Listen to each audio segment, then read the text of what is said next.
beli ikan di pasar bawah, ketemu mantan berbaju merah.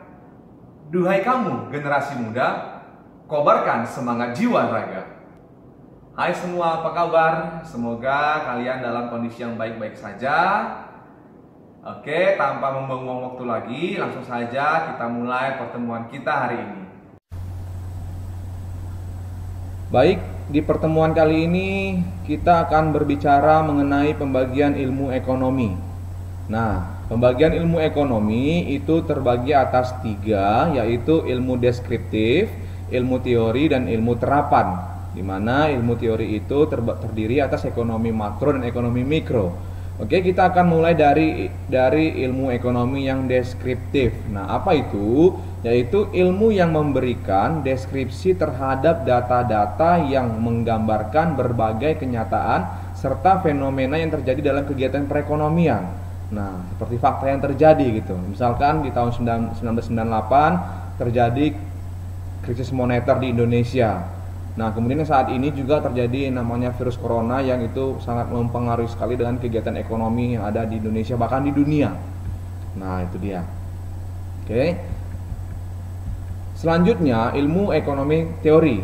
Ilmu ekonomi teori yaitu analisis ekonomi yang berusaha menjelaskan, mencari pengertian, hubungan sebab akibat, dan cara kerja sistem ekonomi. Itulah definisi dari ilmu ekonomi teori, ya, atau ekonomi teori. Nah, dalam ilmu ekonomi teori dibagi lagi nih menjadi 2 macam, yaitu ilmu ekonomi mikro dan ilmu ekonomi makro. Nah, apa perbedaan antara ilmu ekonomi mikro dan ekonomi makro? Di sini sudah saya sampaikan atau saya sampaikan. Dimana kalau ekonomi makro itu berbicara mengenai analisis harga suatu barang atau jasa tertentu saja. Sementara kalau ekonomi makro dia menganalisis harga suatu barang atau jasa keseluruhan. Nah, atau misalkan gini, kalau mikro misalkan dia hanya menganalisis masalah harga di Pekanbaru, misalkan harga barang di Pekanbaru. Kalau dia makro, harga barang di seluruh Indonesia. Nah, itu dia. Kemudian kalau ekonomi mikro menganalisis tentang perilaku ekonomi tertentu saja, seperti perilaku konsumen dan perilaku produsen. Sementara kalau ekonomi makro dia menganalisis mengenai segala permasalahan ekonomi secara keseluruhan, seperti produksi nasional, pengangguran, dan pertumbuhan ekonomi, dan ada juga yaitu inflasi. Nah, itu dia. Kemudian kalau dalam ekonomi mikro memahami bagaimana mengalokasikan faktor produksi agar dicapai kombinasi yang tepat. Sementara dalam ekonomi makro menganalisis pengaruh kegiatan ekonomi tertentu terhadap kinerja perekonomian secara nasional. Nah, kira-kira itulah perbedaan antara ekonomi mikro dan ekonomi makro. Itu dia. Jelas ya, jelas sekali.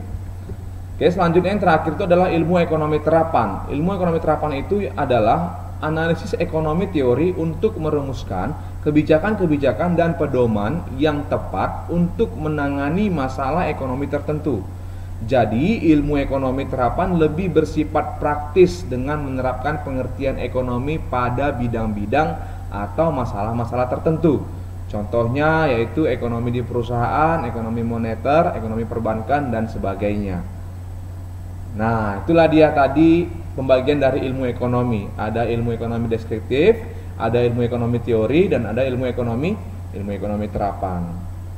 Oke, pertemuan kita sampai di sini saja untuk pertemuan kali ini. Dibaca-baca ulang bukunya di rumah dan ditonton video ini lagi berulang-ulang sampai kamu benar-benar paham mengenai pembagian ilmu ekonomi. Oke, terima kasih, sampai ketemu di pertemuan selanjutnya. Bye.